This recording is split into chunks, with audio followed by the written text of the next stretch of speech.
Auntie? It's my stone.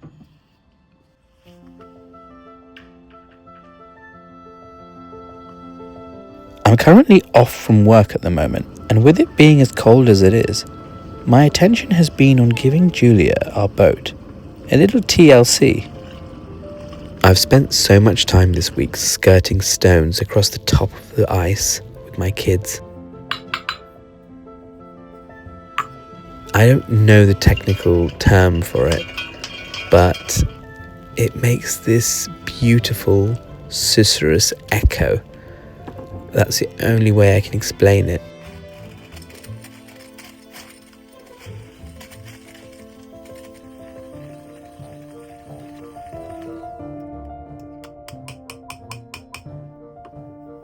This week I wanted to eat something rich and comforting, and I couldn't think of anything I wanted more than a dark chocolate mousse with a hazelnut dacquoise sponge.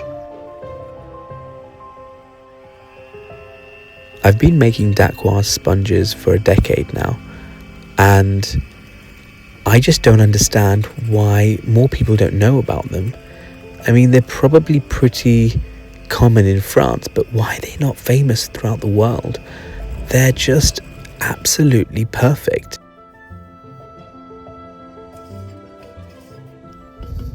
Crunchy on the outside with the hazelnuts, chewy in the center with the meringue, and perfectly balanced in flavor with a touch of sea salt on top. Dacquoise is a French demonym meaning from Dax, a small town in southwest France, not too far from the Spanish border.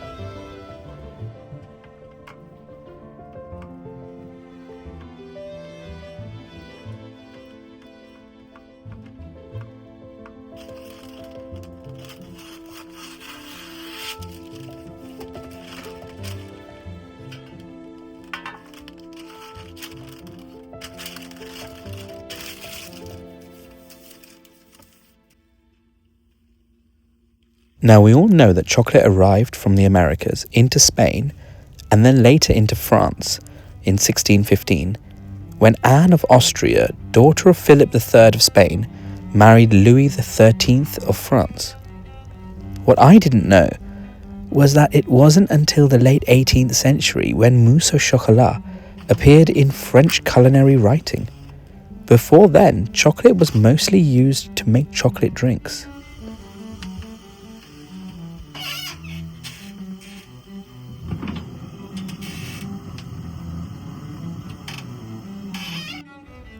The late 18th century was also a canvas for the American Revolution, the French Revolution, and the 4 Anglo-Mysore Wars fought between the East India Company of England and Mysore of South India.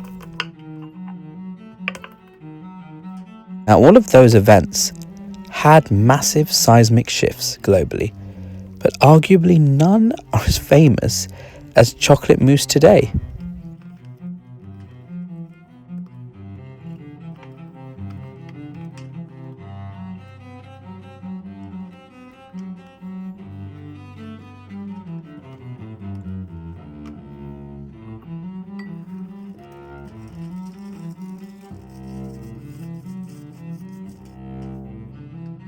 Mousse means foam in French, which refers to a preparation that is lightened by incorporating air, usually through whipped eggs or, as in this case, whipped cream.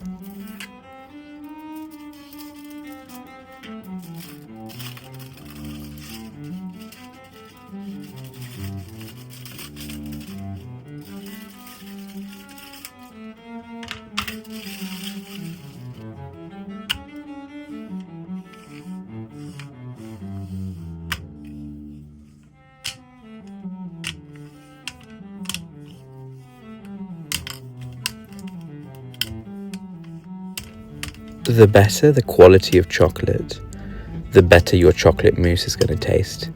It's really as simple as that.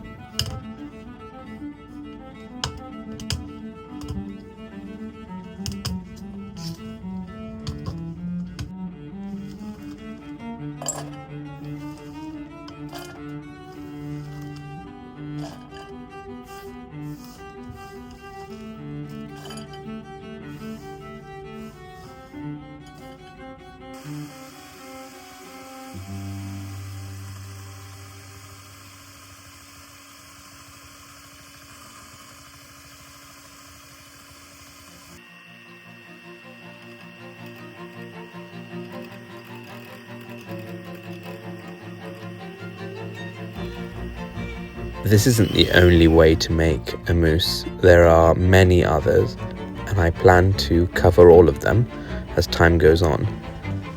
But I think this, although it might not be the most luxurious or the most rich, it certainly is the most satisfying. From such few ingredients, you can create something so decadent and lovely.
I can assure you that no pieces of dacquoise were wasted.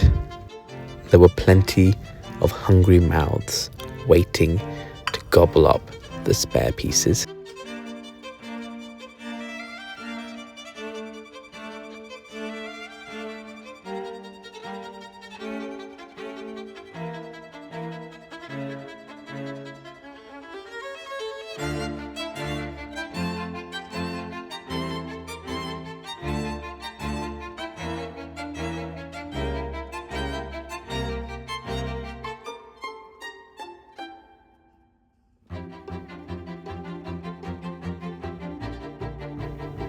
I had no idea that the recipe calculations that I had made would mean that my mousse fit perfectly. I'm going to say that it's just my years of experience and not an absolute fluke.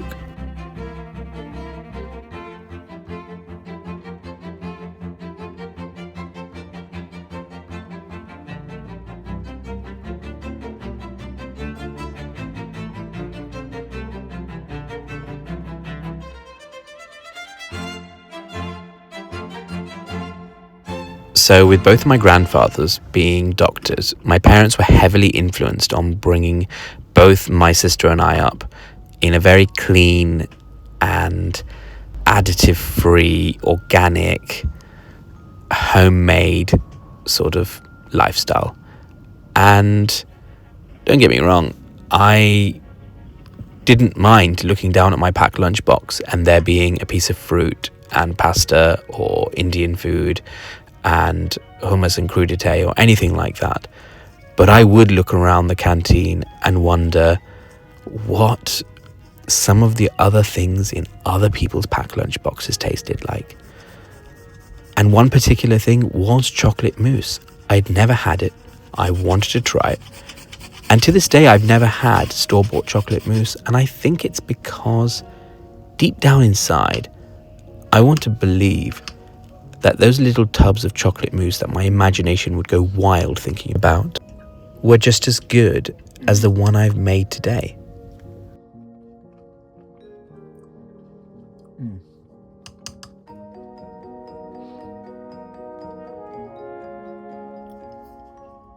See you next time.